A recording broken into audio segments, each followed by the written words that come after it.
Hello दोस्तों, नमस्ते। कैसे हैं आप सब? आशा करती हूँ आप सब स्वस्थ होंगे और मस्त होंगे। दोस्तों, मेरा नाम चंदन शर्मा है। मेरे यूट्यूब चैनल टीचिंग बाय चंदन शर्मा में आप सभी का स्वागत है। तो दोस्तों, आज मैं बात करने वाली हूँ जलवायु, वनस्पति तथा वन्य प्राणी के बारे में। ठीक है, तो आज हम डिटेल में इसको डिस्कस करेंगे। देन उसके बाद में हम पीवाई के क्वेश्चन को डिस्कस करने वाले हैं। तो आप लोग इस वीडियो में लास्ट तक बने रहिएगा और ज़्यादा से ज़्यादा लोगों को शेयर कर दीजिएगा। ठीक है, चलिए दोस्तों, अगर आप हमारे चैनल पर पहली बार विजिट कर रहे हैं तो सबसे पहले आपको क्या करना है, चैनल को सब्सक्राइब करना है। चैनल को सब्सक्राइब करना है दोस्तों, और बेल आइकन को प्रेस करना है जिससे नेक्स्ट नोटिफिकेशन आप तक जरूर पहुंचे। इस सेशन को आप लोग लाइक कर दीजिए और शेयर कर दीजिए। लाइक शेयर कर दीजिए जैसे हम कंटिन्यू क्लास करते हैं। ठीक है, लाइक शेयर कर दीजिए और हम कंटिन्यू क्लास को करते हैं। चलिए, आप लोग जानते हैं दोस्तों कि एनसीईआरटी सीरीज चल रही है कंटिन्यू, तो आप लोग इस चैनल पर बने रहिए। चलिए, तो एनसीईआरटी सीरीज में आज मेरा चैप्टर है जलवायु, वनस्पति तथा वन प्राणी। इसके बारे में हम डिटेल में डिस्कस करेंगे। ओके, चलिए देखिए दोस्तों,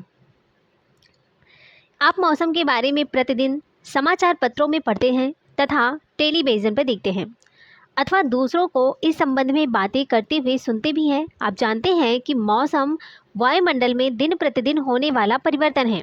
तो मौसम क्या है? मौसम वायुमंडल में दिन प्रतिदिन होने वाला क्या है? परिवर्तन है। इसीलिए इसमें तापमान, वर्षा तथा सूर्य का विकिरण इत्यादि शामिल है। उदाहरण के लिए मौसम कभी गर्म कभी ठंडा होता है, कभी कभी आसमान में बादल भी छा जाते हैं, तो कभी वर्षा होती है।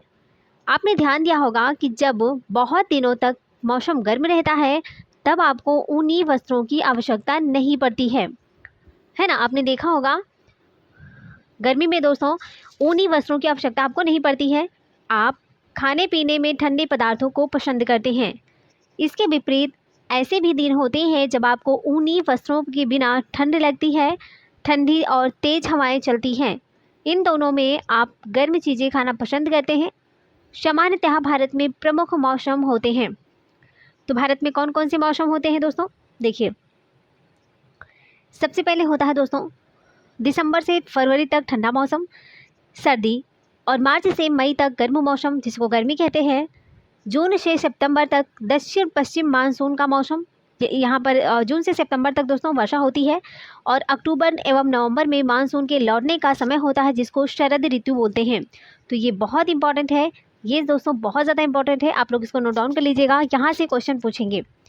ठीक है, चलिए अब हम बात करेंगे सबसे पहले शीत ऋतु क्या होती है। क्या शीत ऋतु किसे कहते हैं? दोस्तों, ठंडे मौसम में सूर्य की सीधे जो होती है वो सीधी किरणें नहीं पड़ती हैं, जिसके परिणाम स्वरूप उत्तर भारत का तापमान कम हो जाता है। तो ठंड मौसम में सूर्य की सीधी किरणें नहीं पड़ती हैं, जिसके परिणाम स्वरूप उत्तर भारत का तापमान कम हो जाता है। इसी कारण से शीत ऋतुएं होती हैं। चलिए आगे देखते हैं ग्रीष्म ऋतु क्या होती है दोस्तों। देखिए, गर्मी के मौसम में सूर्य की जो किरणें होती हैं अधिकतर सीधी पड़ती हैं। गर्मी के मौसम में सूर्य की जो किरणें होती हैं अधिकतर सीधी पड़ती हैं। तापमान बहुत अधिक हो जाता है। दिन के समय गर्म एवं शुष्क पवनें बहती हैं जिसे लू कहते हैं। गर्मी के मौसम में आपने जेठ के मंथ में आपने देखा होगा ना कि लू चलता है ना? लू है ना, बहुत भयानक गर्मी होती है। चलिए, तो आपको समझ में आ गया शीत ऋतु किसे कहते हैं, ग्रीष्म ऋतु किसे कहते हैं दोस्तों, और भारत में मौसम कितने प्रकार के मौसम है इसको हमने डिटेल में आपको डिस्कस कर दिया। सारे क्वेश्चन जो भी हम दोस्तों बता रहे हैं इंपॉर्टेंट, ये बहुत ज़्यादा इंपॉर्टेंट है, तो आप लोग इसको नोट डाउन कर लीजिएगा। ठीक है, चलिए आगे देखते हैं। देखिए, आओ खेले, इसको भी थोड़ा सा देख लेते हैं, इंपॉर्टेंट रहता है।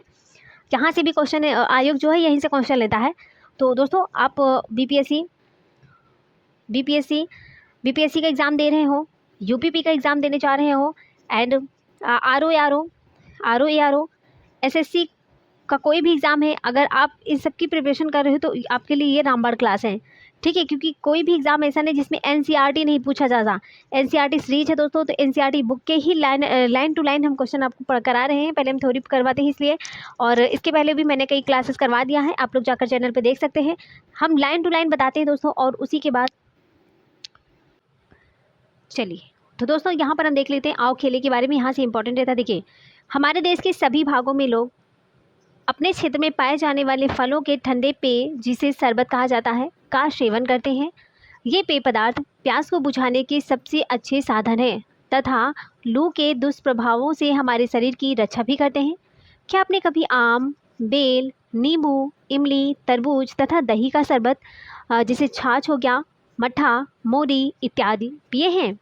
बहुत से लोग केला तथा आम के मिल्क शेक भी बनाते हैं। तो दोस्तों यहाँ पर जो आपने देखा यहाँ पर तो बेल का है ना, बेल का शरबत है, नींबू का शरबत हुआ, इमली का, तरबूज का। तो गर्मी के मौसम में ये सारी चीज़ों का सब लोग सेवन करते हैं, इसमें कोई दो राय नहीं है। सारे लोग मतलब कि जितने लोग क्लास देख रहे हो सब लोग कमेंट बॉक्स में बताइएगा कि कितने लोग जो है कि इसका सेवन करते हैं। तो सिंपल सी बात है, सब लोग सेवन करते होंगे और ये हमारे शरीर के लिए बहुत ज़्यादा इंपॉर्टेंट होता है क्योंकि लू से बचाने का बहुत ही अच्छा तरीका है दोस्तों, ठीक है। और गर्मी के बाद पहली वर्षा हमें आनंद प्रदान करती है। हमारी सभी भाषाओं में वर्षा पर गीत होती है, वे सुनने में अच्छे लगते हैं तथा हमें आनंदित भी करते हैं। वर्षा के 2 गानों को याद करें तथा एक साथ मिलकर गाएं। वर्षा पर 5 कविताओं को इकट्ठा करें या लिखें। विभिन्न भाषाओं में वर्षा के नामों की जानकारी अपने मित्रों, पड़ोसियों तथा परिवार के सदस्यों से प्राप्त करें। एग्जाम्पल के लिए जैसे हिंदी वर्षा, मराठी पाउश, उर्दू में बारिश और बंगाली वर्षा, ठीक है। चलिए अब दोस्तों हम बात करेंगे दक्षिण पश्चिम मानसून या फिर वर्षा का मौसम। हमने शीत ऋतु और ग्रीष्म ऋतु को देख लिया, अब हम बात करेंगे दक्षिण पश्चिम मानसून या फिर वर्षा का मौसम, ठीक है।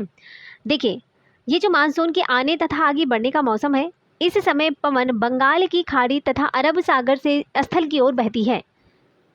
ये अपने साथ नमी भी लाते हैं। जब ये पवनें पहाड़ों से टकराती हैं तभी वर्षा होती है।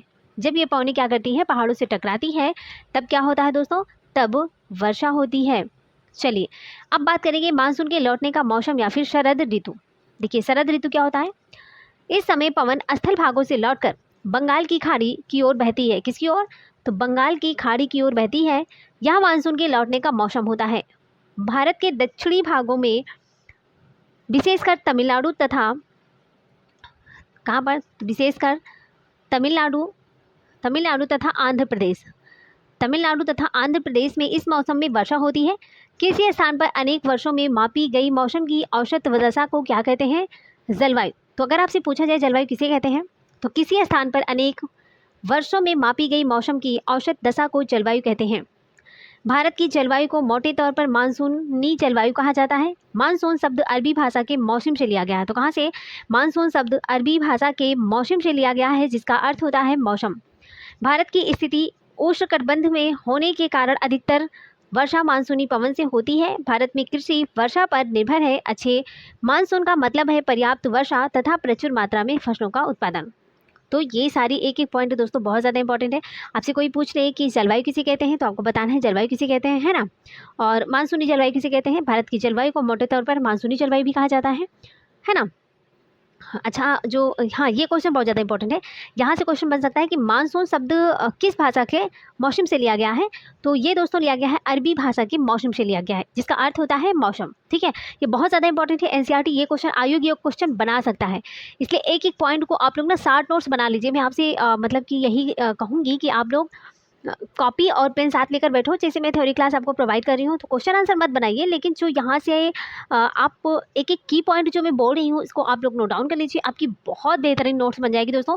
यकीन मानिए अगर हम देखिए चैप्टर वाइज हम चल रहे हैं, है ना। अगर आप आरओ की प्रिपरेशन कर रहे हैं या फिर यूपीपी, तो अभी आरओ के लिए तो समय काफ़ी है। तो आप लोग क्या कर सकते हो, एक एक लाइन को, आपकी तैयारी अच्छी हो गई हो या पहले कोई फर्स्ट बार अगर तैयारी करना चाह रहा, फॉर्म फिल किया है तो एनसीईआरटी नोट्स बनाना चाहता है, तो वो अपने हिसाब से लास्ट मोमेंट पर रिवीजन करने के लिए बहुत अच्छा तरीका है। तो आप लोग नोट्स बना सकते हो, ठीक है। चलिए आगे देखते हैं। देखिए नेक्स्ट बात करते हैं, किसी स्थान की जलवायु इसकी स्थिति, ऊंचाई, समुद्र से दूरी तथा उच्चावच पर निर्भर करती है। इसीलिए हमें भारत की जलवायु में क्षेत्रीय विभिन्नता का अनुभव होता है। राजस्थान के मरुस्थल में स्थित जैसलमेर तथा बीकानेर बहुत गर्म स्थान है। तो कौन सा स्थान बहुत गर्म है, जैसलमेर हो गया दोस्तों, बीकानेर ये बहुत गर्म स्थान है। जबकि लद्दाख के द्रास एवं कारगिल में बर्फीली ठंड पड़ती है। बहुत ज़्यादा इंपॉर्टेंट है दोस्तों, लद्दाख के द्रास एवं कारगिल में बर्फीली ठंड पड़ती है। तटीय क्षेत्र में जैसे मुंबई, है ना, जैसे मुंबई तथा कोलकाता की जलवायु मध्यम में है। वे ना ही अधिक गर्म है और ना ही अत्यधिक ठंडे। समुद्र तट पर होने के कारण ये स्थान बहुत अधिक आर्द्र हैं। क्या है? तो ये बहुत अधिक कैसे हैं? आर्द्र हैं। विश्व में सबसे अधिक वर्षा मेघालय में स्थित मोशिनराम मेघालय में होता है, जबकि किसी किसी वर्ष राजस्थान के जैसलमेर में एक वर्षा होती ही नहीं है।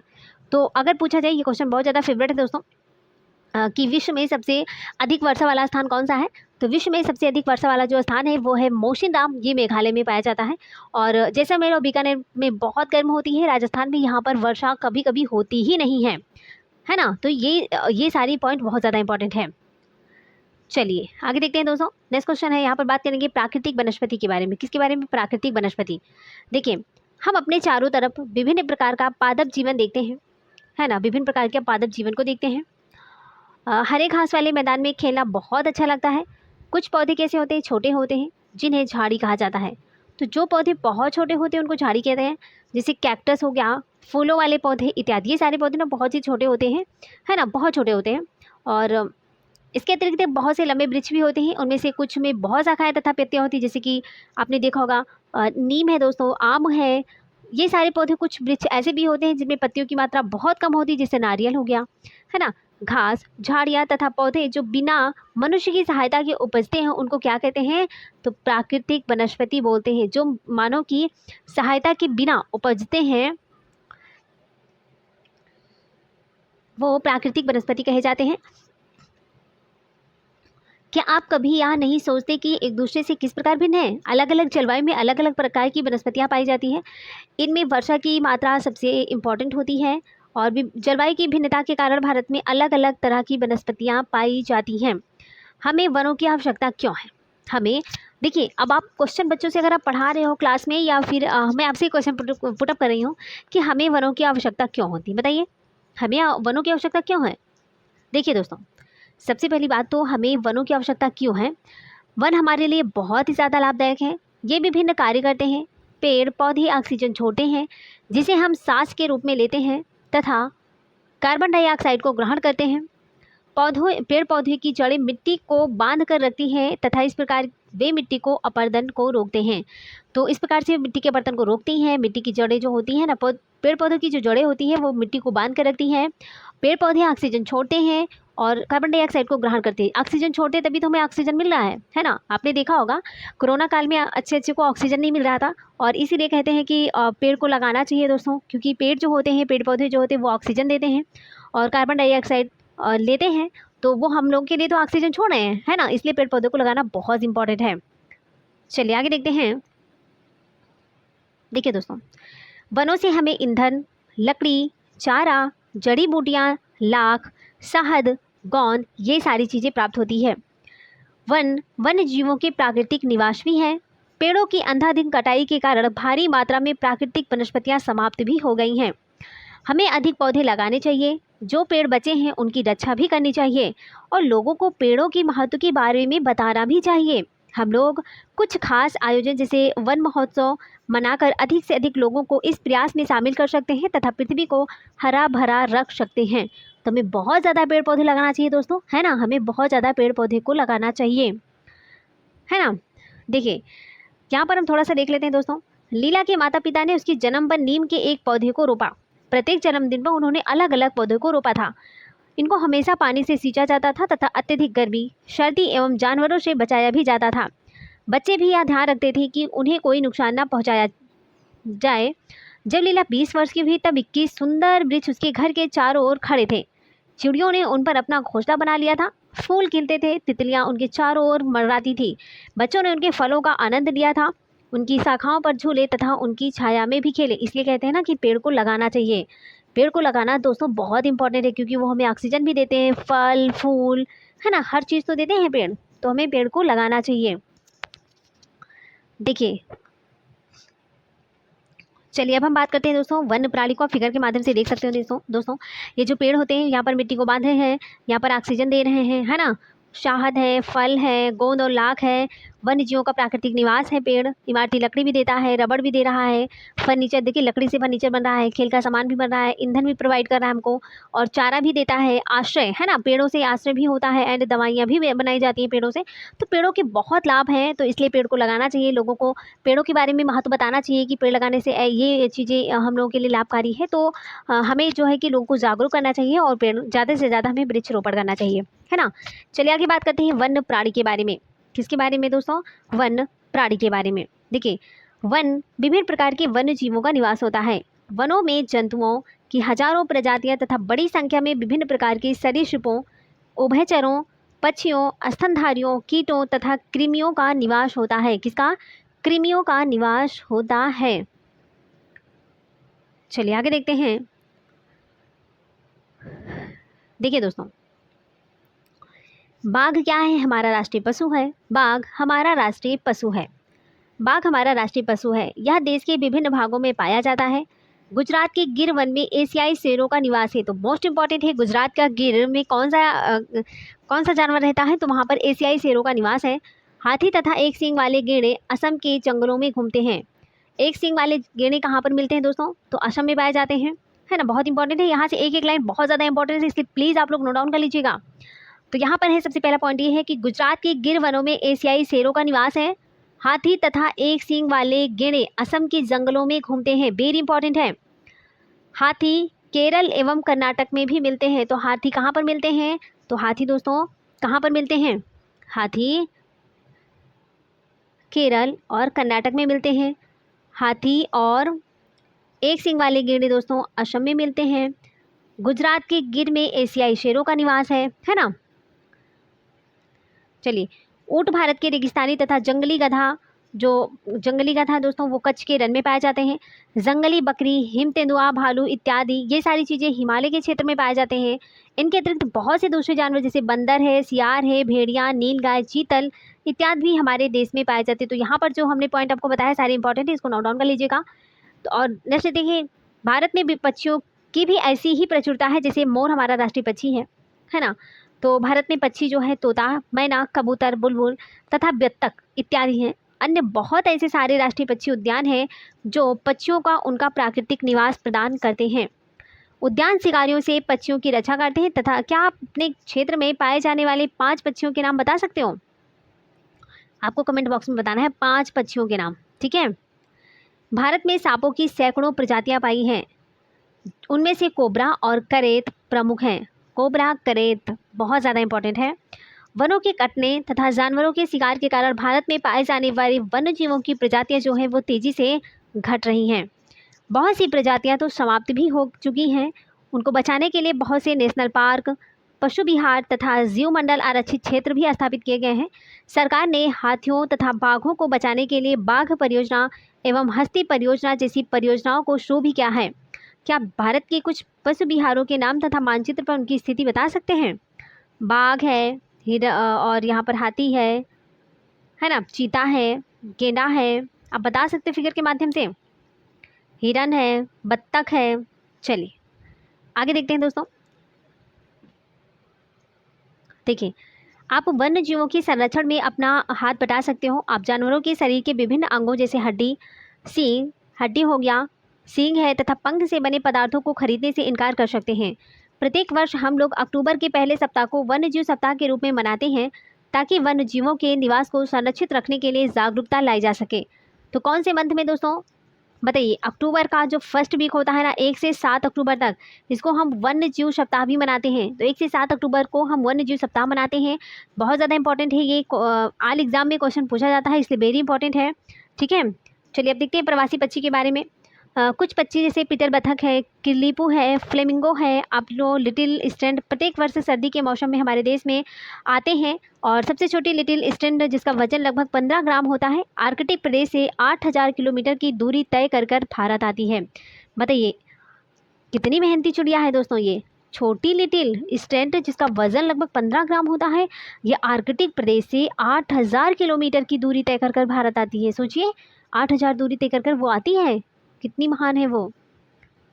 बताइए, सोचने वाली बात है कि नहीं है? बहुत इंपॉर्टेंट है दोस्तों, ये क्वेश्चन पूछ सकते हैं। चलिए आगे देखते हैं। देखिए, भारत के राज्य और केंद्र शासित प्रदेश कितने राज्य हैं? 28 हैं। कितने केंद्र शासित प्रदेश हैं? 8 हैं। चलिए हम फटाफट देख लेते हैं। देखिए 8 राज्य हैं, सॉरी 8 राज्य नहीं है, 28 राज्य हैं और 8 केंद्र शासित प्रदेश हैं। तो चलिए हम देख लेते हैं 28 राज्य फटाफट कौन कौन से हैं और उसकी राजधानी भी देख लेते हैं।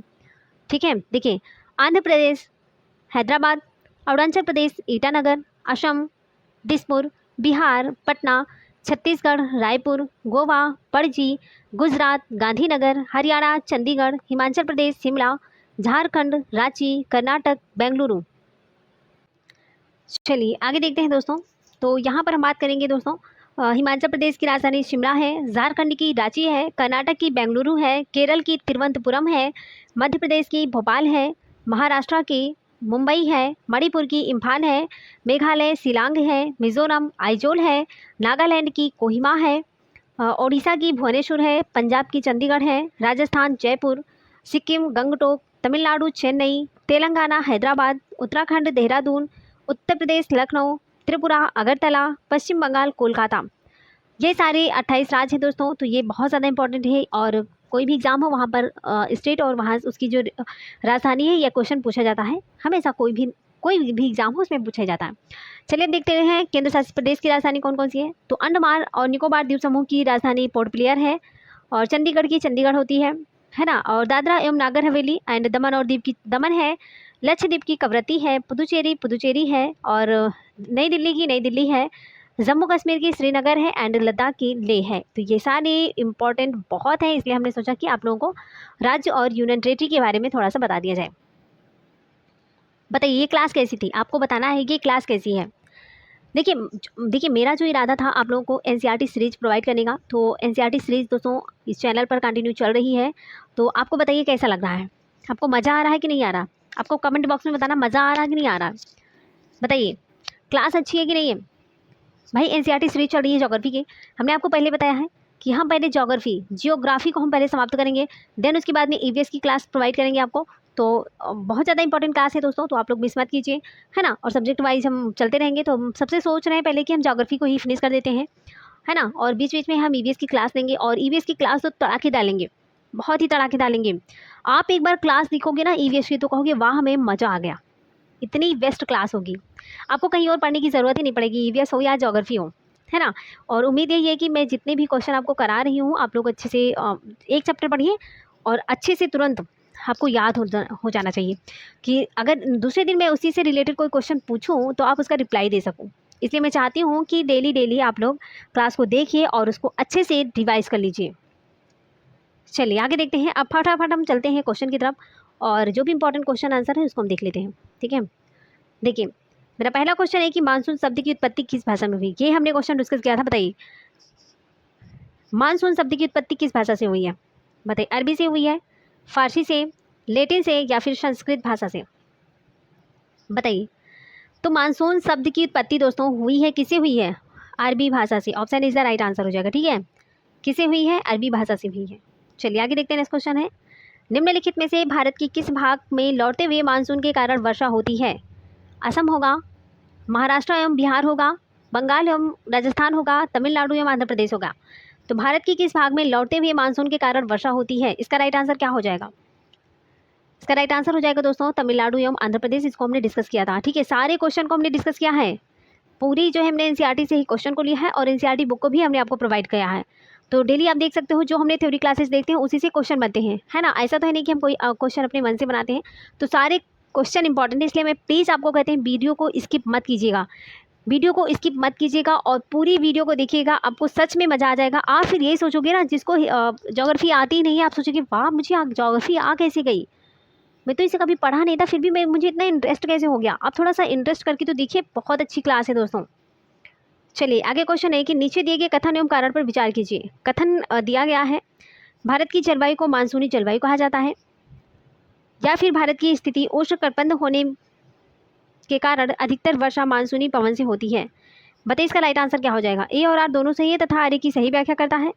ए और आर दोनों सही है, आर ए की सही व्याख्या नहीं करता है। ए सही है, आर गलत है, ए गलत है, आर सही है। बताइए तो इसका राइट आंसर हो जाएगा ऑप्शन ए हो जाएगा। ए और आर दोनों सही है, आर ए की सही व्याख्या करता है। नेक्स्ट क्वेश्चन है कि किसी स्थान की जलवायु के निर्धारण में कौन कौन से कारक इम्पॉर्टेंट है? स्थान की स्थिति, ऊंचाई, समुद्र से दूरी या फिर उच्चावच।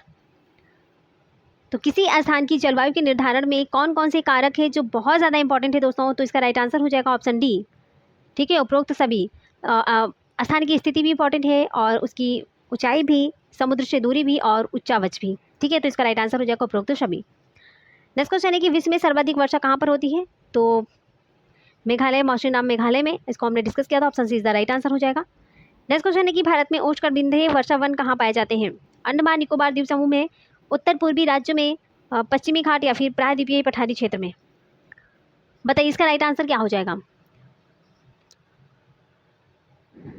चलिए आगे देखते हैं। तो इसका राइट आंसर हो जाएगा 1, 2 और 3 हो जाएगा। यहाँ पर क्वेश्चन देख लेते हैं फिर से दोस्तों, 1, 2 और 3। ठीक है, अंडमान निकोबार द्वीप, उत्तर पूर्वी राज्यों में और पश्चिमी घाट। ठीक है, चलिए आगे देखते हैं। हमारे देश के अधिकांश भाग में किस प्रकार के वन पाए जाते हैं? उष्णकटिबंधीय वर्षा वन, उष्णकटिबंधीय पतझड़ वन, पर्वतीय वन या फिर मैंग्रोव वन। हमारे देश के अधिकांश भाग में किस प्रकार के वन पाए जाते हैं? तो दोस्तों इसका राइट आंसर हो जाएगा ऑप्शन बी, उष्णकटिबंधीय पतझड़ वन। उष्णकटिबंधीय पतझड़ वन। हमारे देश के बहुत बड़े भाग में उष्णकटिबंधीय पतझड़ वन पाए जाते हैं। इन वनों को मानसूनी वन भी कहा जाता है। ये कम घने होते हैं और वर्ष के एक निश्चित समय में अपनी पत्तियां गिराते हैं। बहुत इंपॉर्टेंट है। चलिए आगे देखते हैं। निम्नलिखित में से कौन से कथन सत्य है? सत्य पूछा गया है। ठीक है, सत्य असत्य का आप लोग बहुत ध्यान दीजिएगा। कहीं कहीं पर असत्य पूछते हैं और हम लोग सत्य का आंसर दे देते हैं, और कहीं सत्य पूछते हैं तो असत्य का। तो फाइनली आप लोग इसको अच्छे से देखकर तब आंसर का रिप्लाई दीजिएगा। ठीक है, तो यहाँ पर है कि कटीली झाड़ियाँ वाली वनस्पति में पानी की क्षति को कम करने के लिए पत्तियों में बड़े बड़े कांटे होते हैं। सेकंड है कि पर्वतीय क्षेत्रों में पर्वतों की ऊंचाइयों के साथ वनस्पतियों में भी भिन्नता आती है। बताइए केवल एक सही होगा, केवल दो, एक और दो, दोनों, ना तो एक और ना ही दो। बताइए इसका राइट आंसर क्या हो जाएगा? तो दोस्तों इसका राइट आंसर हो जाएगा एक और दो, दोनों। Option C is the right answer. Next question है, नीचे दी गई सूची को सूची सेकंड से सुमेलित करना है। बताइए रोज वुड, महोगनी, पीपल, नीम, खैर, बबूल, पाइन और देवदार। बताइए रोज वुड, महोगनी ये कैसी मतलब पर्वतीय वनस्पति है, उष्णकटिबंधीय सदाबहार वन है, कटीली झाड़ियाँ है या फिर उष्णकटिबंधीय पतझड़ है? बताइए इसका राइट आंसर क्या हो जाएगा? देखिए दोस्तों, यहाँ पर दोस्तों देखिए रोज वुड महोगनी ये कटीली झाड़ियाँ हैं। पीपल नीम की बात करते हैं, पीपल और नीम उष्णकटिबंधीय पतझड़ वन है ना, पीपल और नीम दोनों। खैर और बबूल की बात करते हैं दोस्तों, तो ये हो जाएगा कटीली झाड़ियाँ हैं, है ना। सॉरी, देखिए फिर से मैं करती हूँ। देखिए यहाँ पर क्वेश्चन हो जाएगा रोजवुड और महोगनी ये दोस्तों है उष्णकटिबंधीय सदाबहार वन है। और रोजवुड और महोगनी ये सदाबहार वन है, उष्णकटिबंधीय सदाबहार वन है। ठीक है, और बात करते हैं पीपल, नीम, तो ये उष्णकटिबंधीय पतझड़ है, क्योंकि आपने समय के अनुसार देखा ना कि जो नीम है ये भी पतझड़ हो जाती है और पीपल भी। ठीक है, और खैर बबूल की बात करते हैं तो खैर और बबूल तो ये कटीली झाड़ियाँ होती है ना, इसमें कांटे भी होते हैं, बबूल में भी होता है, खैर में भी। और पाइन देवदार के वृक्ष जो होते हैं ये पर्वतीय वनस्पति, देवदार और पाइन ये जो है पर्वत पर पाए जाते हैं। ये वनस्पतियाँ पर्वत पर पाए जाते हैं और छोटे होते हैं। तो पाइन और देवदार ये पर्वतीय वनस्पति है। तो यहाँ पर पहले का दूसरा option C is the right answer है। ठीक है, option C is the right answer. देखिए पहले का दूसरा है और दूसरे का चौथा है ना, और तीसरे का तीसरा है, चौथे का फर्स्ट है। चलिए मैनग्रोव वन के संदर्भ में निम्नलिखित कथनों पर विचार करिए। ये वन खारे पानी में भी रह सकते हैं। सुंदरी इस प्रकार के वनों की महत्वपूर्ण प्रजाति है। बताइए कौन सा कथन सत्य है? केवल एक, केवल दो, एक और दो, दोनों या फिर कोई नहीं? तो इसका राइट आंसर हो जाएगा दोस्तों ऑप्शन सी हो जाएगा, एक और दो, दोनों। देखिए मैनग्रोव वन के बारे में अगर हम बात करते हैं तो ये वन खारे पानी में रह सकते हैं और सुंदरी इस प्रकार के वनों की महत्वपूर्ण प्रजाति है, और एक और दो, दोनों सही हैं। नेक्स्ट क्वेश्चन है कि वन्य जीव सप्ताह कब मनाया जाता है? अक्टूबर के पहले सप्ताह में। इसको हमने डिस्कस कर लिया, option is the right answer हो जाएगा दोस्तों। चलिए आगे देखते हैं। निम्नलिखित में से भारत में जंगली बकरी कहाँ पाई जाती है? पश्चिमी घाट में, पूर्वी घाट में, गिर वन में या फिर हिमालयी क्षेत्र में? बताइए जंगली बकरी कहाँ पर पाई जाती है? जंगली बकरी की बात करते हैं तो ये कहाँ पर पाई जाती है? ये पाई जाती है दोस्तों हिमालयी क्षेत्र में। कहाँ पर? हिमालयी क्षेत्र में जंगली बकरी पाई जाती है। ठीक है, नेक्स्ट क्वेश्चन है कि भारत में जंगली गधे का प्राकृतिक निवास स्थान कहाँ है? भारत में जंगली गधे का प्राकृतिक निवास स्थान कहाँ पर है? गिर वन में, सुंदरबन में, कच्छ के रण में या फिर पश्चिमी राजस्थान के मरुस्थलीय क्षेत्र? तो इसका राइट आंसर हो जाएगा दोस्तों कच्छ के रण। ठीक है, भारत में जंगली गधे कच्छ के रण में पाए जाते हैं। Option C is the right answer हो जाएगा। क्या हो जाएगा? Option C is the right answer. ठीक है, चलिए तो दोस्तों यहाँ पर हमारे क्वेश्चन समाप्त होते हैं। थैंक्स फॉर वाचिंग, दिल से बने रहने के लिए। और दोस्तों जैसा कि हमने बताया आपको थ्योरी क्लासेस हमने प्रोवाइड की है ना, थ्योरी क्लासेस प्रोवाइड की है। देन उसके बाद में हमने जो भी इंपॉर्टेंट पीवाई के क्वेश्चन थे उसको हमने डिस्कस किया है। एनसीईआरटी बुक के ही सारे हैं और जो भी हमने थ्योरी क्लासेस ने आपको प्रोवाइड किया था, देन उसके बाद में आप देख सकते हैं सारे क्वेश्चन आंसर उसी से मिलते हैं। तो बहुत इंपॉर्टेंट क्लास है और आप लोग इस चैनल पर बने रहिएगा। ठीक है दोस्तों, अगर आप हमारे चैनल पर पहली बार विजिट करें तो सबसे पहले आप चैनल को क्या करना है, सब्सक्राइब करके बेल आइकन को प्रेस करना है, जिससे नेक्स्ट नोटिफिकेशन आप तक जरूर पहुंचे। ये सेशन आपको कैसा लगा प्लीज़ इसको लाइक कर दीजिएगा और कमेंट बॉक्स में प्यारा सा कमेंट जरूर डाल दीजिएगा, जिससे दूसरों को भी, है ना, प्यारा सा कमेंट डाल दीजिएगा दोस्तों। और इस सेशन को ज़्यादा से ज़्यादा लोगों को शेयर भी कर दीजिएगा, जिससे दूसरों को भी बेनिफिट मिल सके। ठीक है, बहुत इंपॉर्टेंट क्लास है तो आप लोग देख लें। तो इसी के साथ हम मिलते हैं नेक्स्ट वीडियो में, तब तक के लिए bye bye, take care, see you.